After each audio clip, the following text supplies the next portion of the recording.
Life speaks. It speaks through struggles and success, through music and messages, the preconceived and the unexpected. Whether you are in the depths of the valley or in the midst of your mountaintop experience, everyone needs to be encouraged from time to time. You've tuned in to ALH Broadcasting, and this is Andrea Hines, your host for When Life Speaks. I'm glad you accepted the invitation to connect with us as we share stories of strength, testimonies of triumph, observations, and information meant to touch the heart and uplift the soul. There's something in this broadcast just for you, and if it's a blessing to your life, it just may be for someone else as well. So tag, share, invite someone, then turn down the volume of life and get ready to receive, so that when life speaks, you speak life.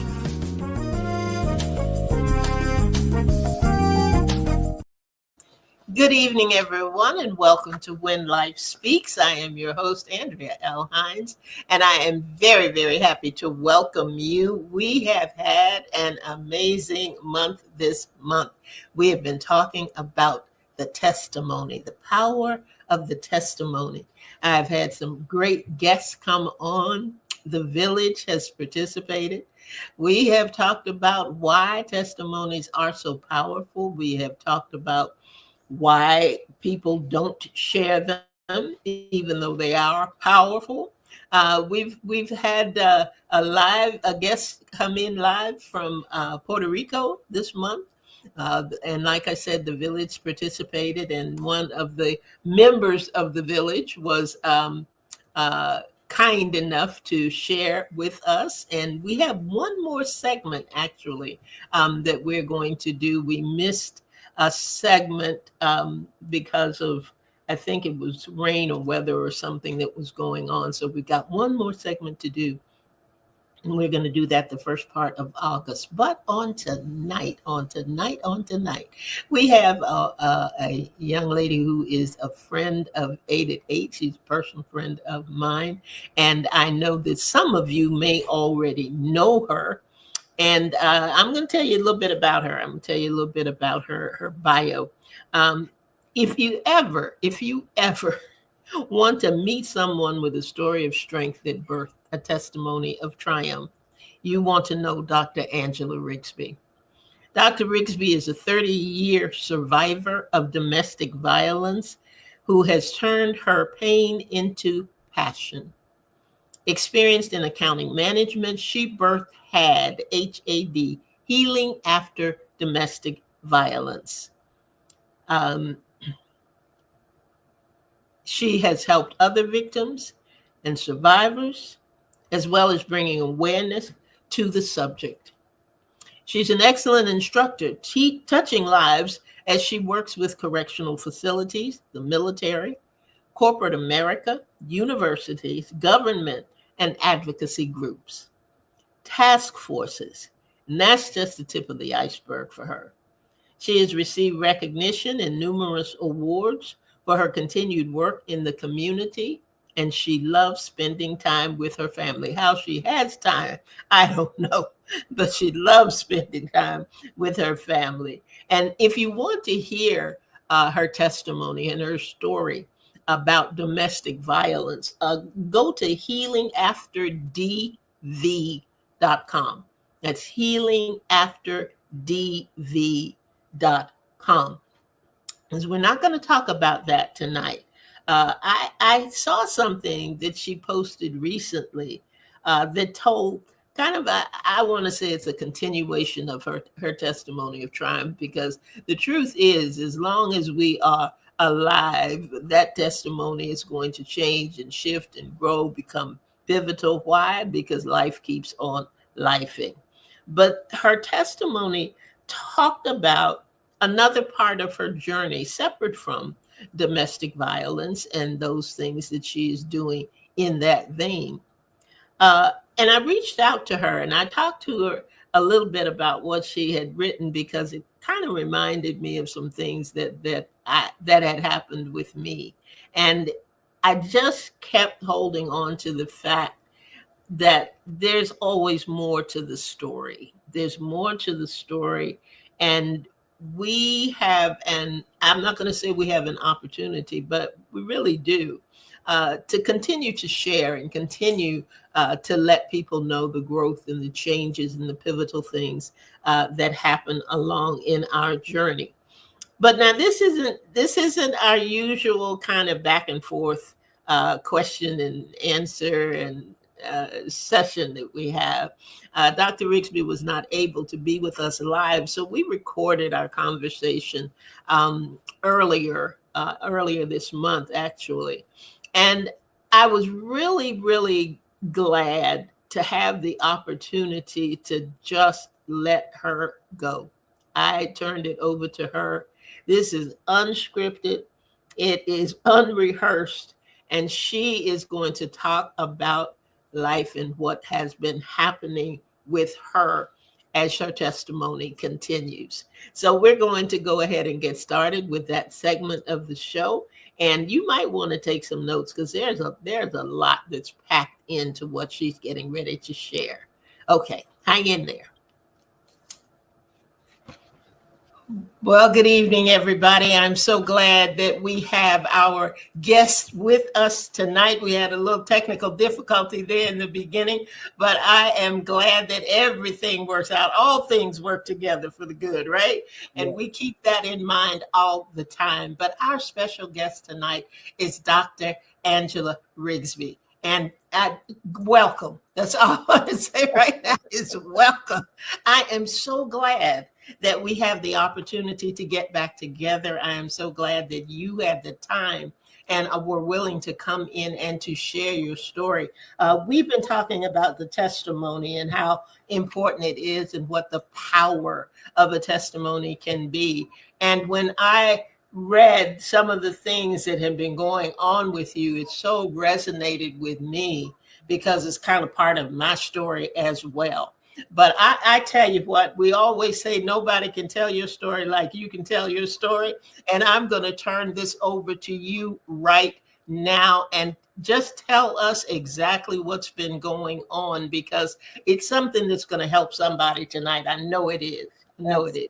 Absolutely. And thank you so much for having me. You know, I've loved you many years. You've always been a big sister, a mentor. So thank you. Thank you so much for having me. Back in it was back in the beginning of 2024. I was working with the Department of Social Services. Had been with Mecklenburg County Department of Social Services almost 7 years. I was the business manager. Loved my job, enjoyed what I did. I was comfortable. I would just say I was comfortable. Had very good staff. My staff loved me. I loved them. We had great relationship. And so the Lord had unctioned me one day. I was working from home, and I had been taking some leadership trainings and graduated with the UNC Chapel Hill School of Government Leadership Fellow. I was picked out of an applicant pool of almost 200 applicants, and I was chosen to be a fellow. So I was going there doing some leadership training and graduated third in my class. So came back with all these tools and everything. So I started looking, just happened to be out there browsing one day on the job postings and saw a job position with Mecklenburg County Sheriff's Office. It was a director's position, director of business operations. So it took me a couple of days to apply because I was like, do I want to apply? Am I comfortable where I am? The Holy Spirit just kept unctioning me, apply. So I did. I applied for the position. And at that Friday that I applied, I went to a women's conference on a Saturday up here in Charlotte, led by a good friend of mine, my soror. And when I walked in, she was at the podium and she stopped and she said to me, Angela, the Lord said, do what he told you to do. He's taking you higher. He's raising you up higher. She did not know that I had applied for this job. So I said, oh, okay. She said, the Lord has instructed for you to do what he said to do. I did that, applied. Everything happened so quick. So that was to me confirmation. Next thing I know, I got the interview. I interviewed on a Monday. By that Thursday, I was offered the position. And so I went ahead, gave my notice, started the job in March of 2024, brand new position. So I was having to learn the law enforcement culture and everything. So I was learning my job. Had a great direct boss. My direct supervisor was at the time Chief Deputy Canty. He was second in charge, but we all reported to the sheriff. So I was there learning my job. And as I began to get into the environment, I started to see some things. And I'm like, Lord, what did I get myself into? Just the way that he handled his staff, the way he talked. When we would go into our executive meetings, the way he berated people and embarrassed people, and the way he talked down to people and said, he would make comments like, yeah, you guys think you're good on paper. You guys with all you people with all these degrees, you may look good on paper, but some of that, you're not all that good. Now, mind you, this man interviewed me with the panel, the chief deputy and the chief of detention. Those three interviewed me, and he was the one that made the final decision to hire me. He actually told them well, I'm going with her because she's got a PhD. She got education and experience. She knows what she's doing. Came in. So I began to see how the culture was. And my thing is to always try to change the culture for the better. I had a staff. I went from a staff at DSS of 24 to now having a staff of 71. Had 4 different areas. So I began to learn the areas. And to navigate my way through. Again, my direct boss was very supportive in anything that I needed to have training on, wanted to go to a training. At first, the sheriff said I could go to any trainings that I wanted to, anything that would help me, but then that quickly changed and it was denied. So fast forward, I'm learning, I'm going through things, and we start to see some things, some issues. He's starting to say a whole lot of different things. So in August of 2024, I received a phone call from his executive assistant.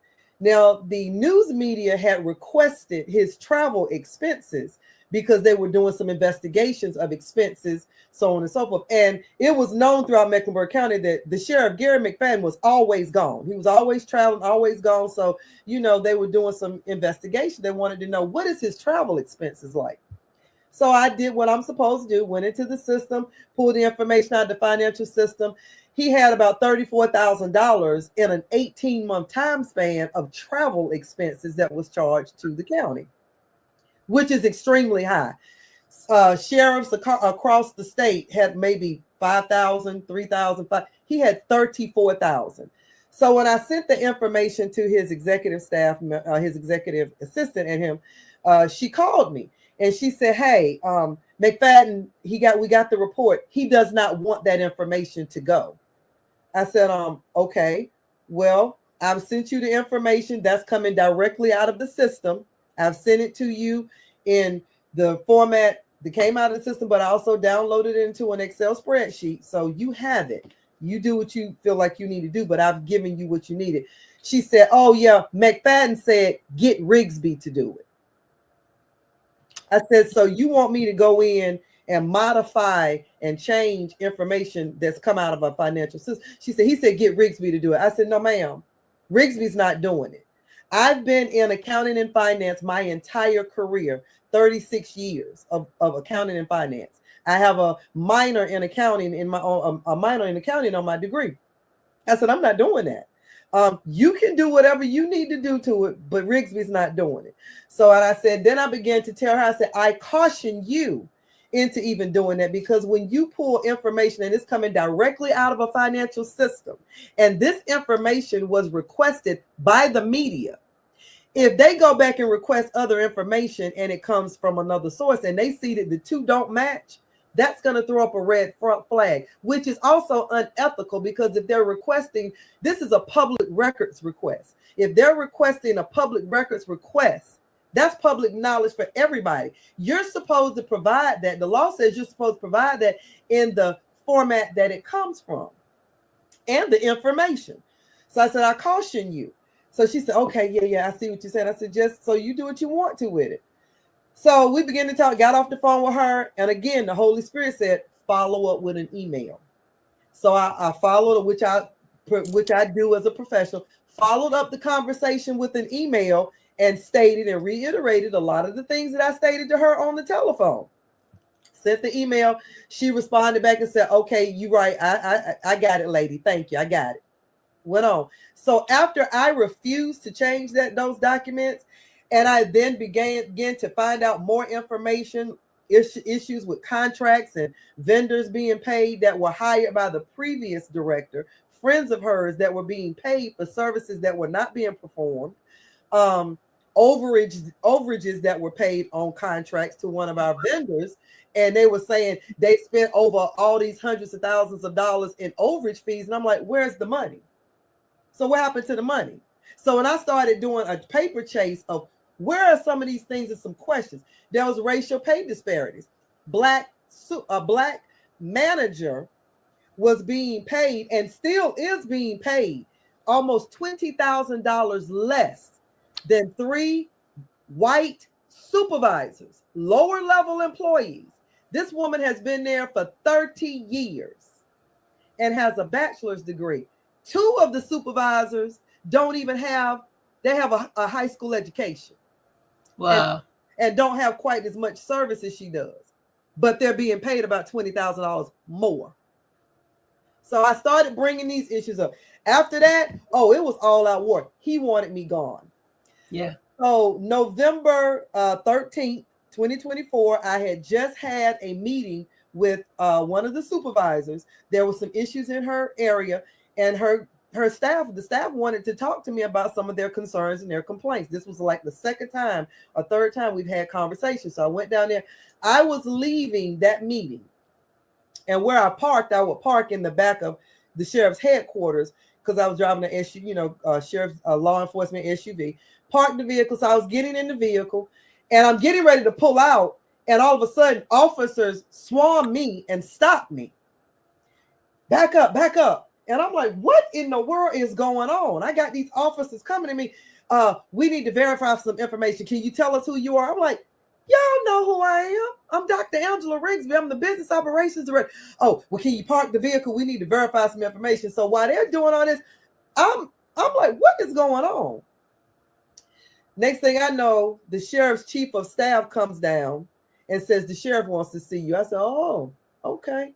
I know where this is going. Now, let me take you back a little bit. November the 1st, my direct supervisor, Chief Deputy Kevin Canty, resigned and sent out a scathing letter exposing the sheriff, exposing how he treated people, exposing how he ran the organization like a third world dictatorship. He exposed that the sheriff tried to get him to fire me and the HR director unjustly. He was all on the news about this, exposing this. So this was 2 weeks later. So after Kevin Canty resigned on November the 1st, the following week, the sheriff fired the HR director. The next week, he fired me. So when they called me in, and I'm sitting up there and I'm looking like, okay, I figured out what's going on. So he comes in and says, one of the hardest parts of my job is to let people go. And as of today, your services are no longer needed. And gave the letter of termination to the chief of staff, who was sitting right across from me, and said, give that to her. So I just looked, I said, okay. Next thing I know, they had officers escort me out, take me over to HR. They did their little exit interview, so on and so forth. Then they took me back to my vehicle and asked me, well, you need to clean out your office. Do you want to do that today? I said, no, can we come in the morning? And that way I can do it in private without my staff being here. So I met them the next day. So that was November the 13th. When I tell you devastated, because now I had worked so hard in my career to get to a level of this point, making the most money I've ever made in my career, to now having it snatched away from me to have nothing coming in. My. Of course, everybody's looking at me. Oh, you're not going to have a problem getting a job. You got a PhD. You got a doctorate in business. You got 30 some years. You'll be fine. You'll land on your feet. You'll get a job. Time goes on.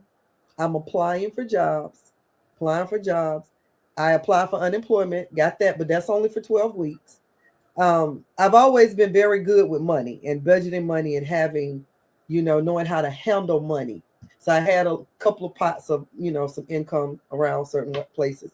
So this went on for months. I'm applying for jobs, applying for jobs. Nothing is coming. We're in November. We done went through the holidays, December, all of that. Had you ever been in that position before?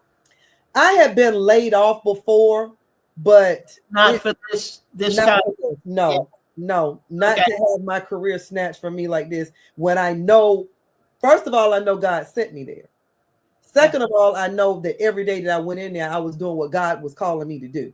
Thirdly, I know that my staff cared about me and loved me, and I was making a difference because I was very different in every way from the previous director. And everybody was telling me, "You are such a breath of fresh air." The previous director was a bully. She was of a different race, but she was a bully. And I come in with compassion and wanting to help people get to their next level. The other administration was not like that. Mm-hmm. I had never been in this position before. So I'm applying for jobs, applying for jobs, applying for jobs. Nothing, nothing, nothing. So I will share, I went through depression. I lost some people along the way because you think that when you're going through these things, you find out who's going to stick with you and who's going to stick by you. I lost some people along the way. And I went through some depression. I did. Sitting at home, I had lost about 30 pounds intentionally, feeling at my best before I lost my job, gained some of that back as a result of being at home and just going through a depression and just days of not knowing. First of all, asking God, why? Yeah. I'm doing what I'm supposed to do. I'm doing what you told me to do. Why is this happening? Please make it make sense. And so I was in one of those days after therapy, because was in therapy, stay in therapy, because sometimes you have to have that. It's always good. You have to have a balance between your spiritual and the human, because there has to be a balance. So true. Has to be a balance. Yeah. Anybody that's spiritual, that has a relationship, God tell you don't need therapy. That's a lie, because God gives us therapists to help us navigate in those ways that we just can't seem to understand. And everybody's faith gets tested. There were days that I will remember a day I called my parents and I said, I am not doing good. I need to come see y'all. I got in my car. My mama said, come on home. We'll be here. I got in my car, drove 2 hours, went home and went to my mom and daddy's house, and just to be in that presence around people that I knew loved me unconditionally. So as I was I would get an interview, no job offer. Filling out all these job applications, rejection letters coming in every week. That is a huge hit when you are looking for a job, knowing that you're qualified. And you get that letter. Thank you for your application. However, we have decided not to go any further with your. So you get that day after day, 4 or 5 times a day. That starts to mess with your psyche and your self-esteem. So I was praying. I'll never forget. I was laying in my bed and I was crying out to God. I said, God, I don't know what you're doing, but you got to show me and help me. God spoke to me and said, look at the vision. Go back and finish what you started 30 years ago. Go look at the vision. Wow. Look at the vision. Sis, when I tell you, I went and looked at my vision board on my wall in my bedroom. I had put on my vision board 2 years ago to go back, go back to real estate school and get my real estate license and get into real estate. I have this fascination with tiny houses and homes and decorating and I wanted to do that. But let me take you back. When I was pregnant with Chasley, my daughter Chasley is now 34, 35. When I was pregnant with Chasley, I went to real estate school and did not pass because I was pregnant. So that's always been something that I've wanted to do. So when I say dream, delayed, but not denied, this is something that I have delayed and has been delayed for 35 years. I've always wanted to get into real estate. So when the Lord said, go back and finish what you started, and then I went to my vision board and saw it there, I was like, oh, okay. Now I've got purpose. Still applying for jobs, but at the same time, I called my fraternity brother. He's a realtor, a big broker in charge. As a matter of fact, he was my realtor when I had my home built. Called him. He gave me a couple of schools to look to here in Charlotte. So I got to turn my fan on. These menopausal hot flashes. So he told me about a school here in Charlotte. So I called the school, got him, and they had a class starting the that Saturday. I called, used some money that I had gotten for Christmas as a Christmas gift, used that money, paid for the class, went up there, got my book. I'm ready to go, went to the class. The class was every Saturday and Sunday from 8:30 until 4 o'clock. I missed church for 8 weeks. So I'm in this class. And the way it's set up with real estate is you go to an accredited school, you have to pass the school in order to get to the level to be even able to sit for the state exam, right? So I went to this school and thinking, okay, so they tell you, oh yeah, we're going to prepare you for the state exam, Went to this school. I studied. So what I started doing is I would apply for jobs on certain days, but every day I was using that time as if I was at work, as if that was I would study, do all the stuff I need to do for my real estate to prepare for a class on Saturday and Sunday. So I was using that as my job while applying for jobs. So we came down to it, and the way real estate schools work, you have to pass their final exam in order to get to pass the class. The whole class is dependent upon you passing that final exam. You pass the final exam, boom, you get to go take the state exam. So I took the final exam, and they give you 2 tries. Took the final exam, first time, failed it by 5 points. Studied, went back, looked and took some practice tests, went back, took it again, failed it again. Now I failed the class.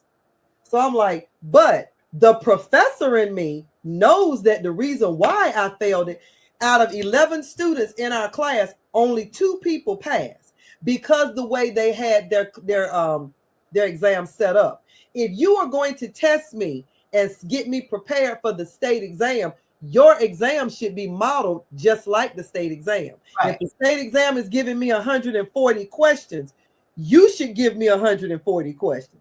They were only giving us 110, 115, which means your probability of the more you miss, the less probability of you pass.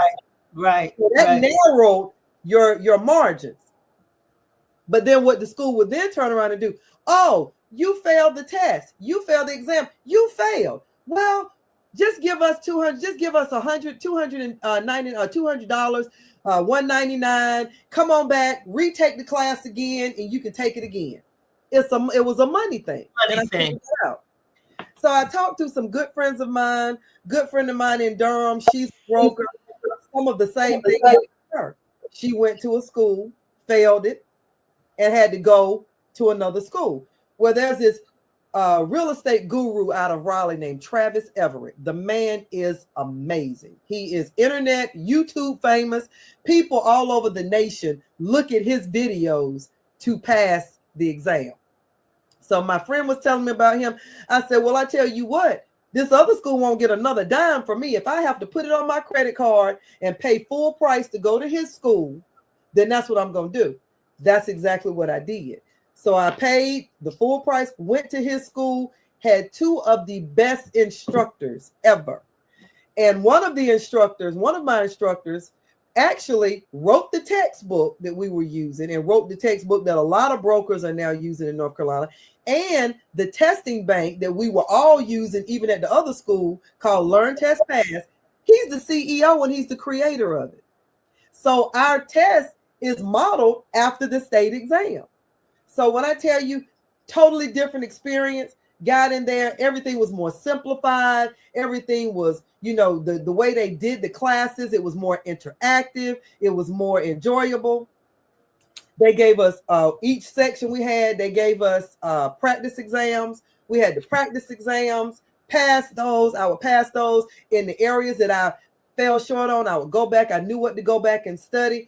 So when it came time for the exam, final exam time for the class, I took the final exam, passed the final exam on the first try. Not only did I pass the final exam because you have to make at least a 75. I knocked that thing out of the box. I made in the 80s. Come on. So I said, look at God, pass that thing. So I said, okay, we cooking with gas now. So now I could go on and take the state exam. Well, people in real estate know that just almost like the bar exam, North Carolina state real estate brokers exams is one of the hardest exams you would ever take. And a lot of people don't pass it on the first try. But Travis's school and his instructors are so amazing. He has a 97% success rate. When you finish his exams, you're ready for that state. And it's modeled just like it. The practice exams is just like what you would kind of see. He teaches you the techniques, all of that. So I scheduled to take my state exam, and I took it on Kendall's birthday. I said, well, I'm going to take this state exam on my grandbaby's birthday because, Lord, I know that that's going to be a good day. So I took it that day, and they tell you your results right after you finish. So I took the exam, still had a lot of time left over because there's a national part, which is 80 questions. They give you 2.5 hours for that. Then right after you finish that, you go straight into the state exam, which is like 60 questions. I think it's 60 questions, and they give you 2 hours for that. I finished both sections and still had time left over, but I took my time and I really used all my methods and my tools. So I went out there, and they give you the exam results. They don't tell you they say pass, either pass or fail. So I'm sitting out there and I'm waiting on my results, and I'm like, the girl said, well, did you log out? I'm saying, yeah, I logged out. And she said, well, they was doing something. She said, we're having a little technical difficulty. She said, she said, well, let me try to restart that computer. Then one of the little young ladies said, oh, well, you can always go home, or you could go out and log in to your phone and log in that way, and it may give you a result. I said, no, ma'am, you guys are supposed to give me my hand printed results before I leave. And that's what I want. So I'm sitting there on Wednesday. I said, oh my God. Let me run to the restroom. Went to the restroom, came back. She said, here it is, Miss Riggsbee. And that's for both sections. Passed. So I said, oh, thank you. Look at God. Look at God. So I passed the exam on the first try, passed both exams on the first try. So I have since met with a firm. I'm getting ready to sign on with a firm today. They've sent me my license number. I've got my license number and all of that. So I'm ready to go. I am ready to go. Let me tell you, when I was looking at it and just hearing you talk about it, Dr. Riggsbee, I can see so many times in so many places where the door and the opportunity was there to walk away. Yes. To get to a point of saying, you know what? It's just this isn't for me. I didn't hear him correctly. This isn't the direction that I'm supposed to take, and knocked on another door or another door or another door. Right. But the essence of this, particularly for me, is that first of all, I say it all the time, quitting is not an option. Right. It is never an option. What we need is a new strategy. Mm-hmm. What we need is a divine download. What we need sometimes is to take a breath and truly just listen to what God and the Holy Spirit is trying to tell us. Right. But also, it is never too late. Never. And I was writing a piece this morning, and the essence of the piece was saying, you know what? You may not see it right now. Right. May not understand it right now. Right. But for sure, God is sovereign. Yes, he is. And whatever he has told you, it's going to manifest. It just hasn't manifested yet. Yes. And sometimes it takes 30 years, 25 years, 20 years. And in my own testimony, I talk about that same thing. Right. But when God has put something in you, for you, it is uniquely yours. Right. Right. It is uniquely yours. And what happened at the sheriff's department, I believe, was just a speed bump, because there was a need for integrity to be shown in that area and in that office that Yes. only you could bring to it because of the strength and all that God had put in you. Yes. So Absolutely. I just, we don't get it all the time. I've had that firing before. I've had that not being able to get a job. I get it. I understand it totally. But we have got to understand that God is greater than. That's right. That's He right. is greater than. And whatever he has given you, I tell you, listeners and viewers, if it Yeah. has not come to pass, there's a yet behind Yeah. that. It That's has right. not come to pass yet. That's And right. Dr. Riggsbee, you said something about the delay. You know, Yeah. it's a delay, but it is not a That's denial. It is not right. a denial. And That's I tell you what, I know that there's somebody out there who is wondering, because as we go through life, there are always those times that you think, finally yeah. the grass is green. You Yeah. know, I got this thing. God, I thank you. Everything's fine. And then it seems like the rug just gets snatched. Yes, ma'am. Snatched out Yes. from Yes, you. ma'am. When I tell you living my best life, oh yeah. You don't, you're like, God, what? This is what we're doing. Right. This is what happened. You put all this in me. You've given all this to me. And now we're going to take it all away and take it all away this way. Right. Right. This is how this is going to go. Right. But when even, you go ahead. But even in the taking of the way and the way it was done, that still part is not over, because I'm there's some things legally I'm doing with that, because it's like you're absolutely right. I'm living my best life. I'm sitting up here thinking, okay, I'm at a financial place that I'm good. You know, I'm doing what I'm supposed to do. I'm seeing change. I'm making change. People's lives are being changed for the better. I'm doing what I'm supposed to do. And just like you said, to have that rug snatched from up under you, and to have someone do it out of retaliation, and then the embarrassment that comes with it, because then they go back and talk about you behind your back and talk about other people and try to defame your character. And I'm like, wait a minute, hold it. You hired me. You did this. You brought me in, and I have the support of the two second in commands that were there with the whole time. So wait a minute. So even in that, I had to get beyond the bitterness, because it was like, because I'm gonna tell you, I went on a media bliss when I was fired. The next thing I know, Kevin Canty, my direct supervisor, had went on a media blitz to expose the sheriff. When I tell you, when I got fired and he let the media know that had talked to him that I got fired, when I tell you, I had news media lined up at my house every day, every 30 minutes. They wanted to interview me. They wanted to know what happened. And I talked and I shared and I gave them the information. And even in doing that, and I was just talking about this with my therapist, we were talking about this. It seems as though now in the world, it's almost like the world has you feeling like and thinking that even when you do what's right, even when you do what is ethical and morally right, even when you're doing all things right, it seems as though the world wants to make you feel like, oh, well, you spoke out. We don't want you over here.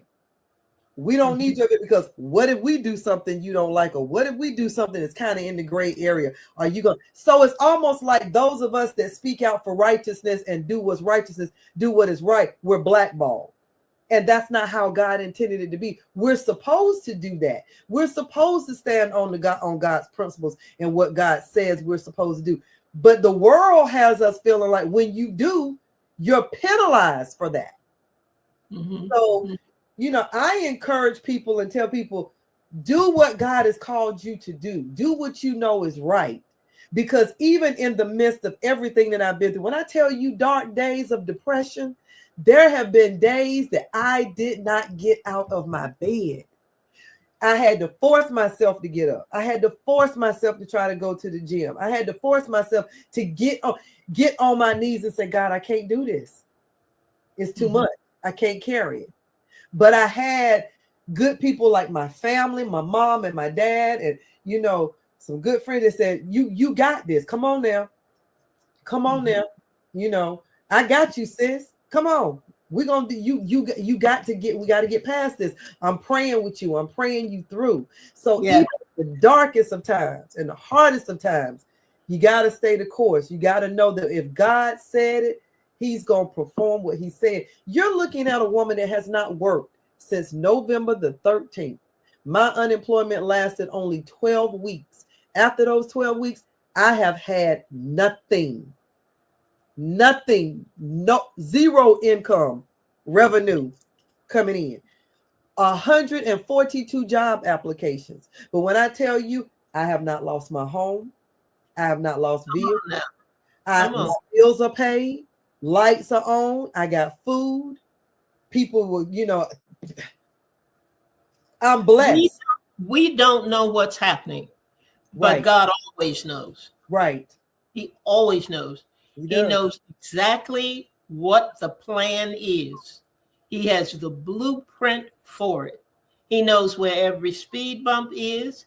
He knows where every delay is going to be. And he has already fashioned it out. That's right. He has already fashioned it out. But we will never know if we quit.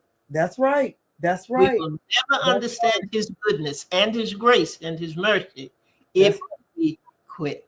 And I've never been a quitter. I've never been a quitter. Even when I failed the first school, and I was telling my mom about it. I was talking to her. She said, "Well, what you gonna do?" I said, "Oh, this ain't over because I know what God told me to do, and this is what I'm supposed to do." I said, "I see what happened, what went on here, but this ain't over." So I went to this. She said, "Okay, do what you need." And so now it's like the pride and the joy. I saw my mom and dad just yesterday. They came up here. They had went out of town somewhere and came back through, and we had lunch. And just to see, she said, "I knew you was gonna do it. I knew. Yeah, I'm just proud. I'm just proud because I know you gonna do. I know you gonna do great in this, and I know you won't gonna give." I said, "Mama, win him." I'm like that little. You remember when we were younger, those little punching bag things, and they would all the way down and then bounce back up. You punch it, and it bounce all the way back and bounce. That's me. That's me. You can get me down, and I'm gonna go down. I might go down, and I might even hit the ground, and I might stay there, but I'm gonna bounce back because the power is in the bounce back. Even if when I bounce back and don't know which direction I'm gonna go in, I'm still, when I'm coming back up, I'm trusting God. So I'm like, okay, I'm gonna trust you. You got me. I'm coming back up. So whatever you want to do, God, that's what we're gonna do. I think I'm going to have a show one day talking about the power of the bounce back. Come on now, the power of the bounce back. I like that. Of the bounce back. Yes, ma'am. Indeed. The power of the bounce back. Well, lady, let me tell you, I appreciate you so much. You know that I do. And I am, I am so blessed, and I feel that our listeners and viewers are blessed as well. By your testimony. And we've been talking about the power of the testimony. I know somebody was reached tonight. I know that somebody who had been thinking about giving up is going to hang in there and is going to make it through. So I thank you so much. And I want you to hang on. We're gonna close this segment out. But girl, I tell you, I love you. Power of the bounce back. That's it. Power of the bounce back. Power of the bounce back. Yeah. Thank you for being with us tonight. And I tell you what, listeners and viewers, you hang in there a minute too, because we're going to be right back. Amen. Whew. I don't know about you, but I just have to take a deep breath again. I thank Dr. Riggsbee for being able and willing to share with us tonight. And every time when I listen to her and I hear her talking and talk about what happened with her, I think about resilience. I think about tenacity. I think about fortitude. I think about faith. I think about strength. And I think about truth. And I think about the fact that it's not too late. It is not too late. I can't thank her enough for coming on tonight because I know that somebody has gone through something similar, something similar to what it was that Dr. Riggsbee has been through. Like I said, the first time she came, she talked about her testimony regarding domestic violence is unbelievable. Go to healingafterdv.com, and be sure to listen there. Yes, Bernice put up determination, absolutely, and I think it was something else that Francina said. Probably, I think it was persistence that she mentioned when she put her comment in as well. Pressing forward, indeed, indeed. This has just been an amazing, amazing evening again, Dr. Riggsbee. I thank you so much for being with us tonight. This program will re-air on Saturday at noon. Saturday at noon. If you know someone that you think would be blessed by hearing her testimony and would be strengthened by knowing, it's not over. It's not over and it's not too late. Be sure to have them tune in right here to ALH Broadcasting at noon on Saturday. At noon on Saturday. One of the things that she said, and this will be our final word for the evening, don't allow your setbacks to cause you to question your destiny or your God-given assignment. I'm going to say that again. Don't allow your setbacks to cause you to question your destiny or your God-given assignment. Trust God, trust yourself, and trust the power of the bounce back. Thank you for being here. I tell you what, come on back next week. Come back, come back, come back. We have another powerful segment that we are going to share with you. And you know what? This is the place where you come Thursday evening, 7 p.m.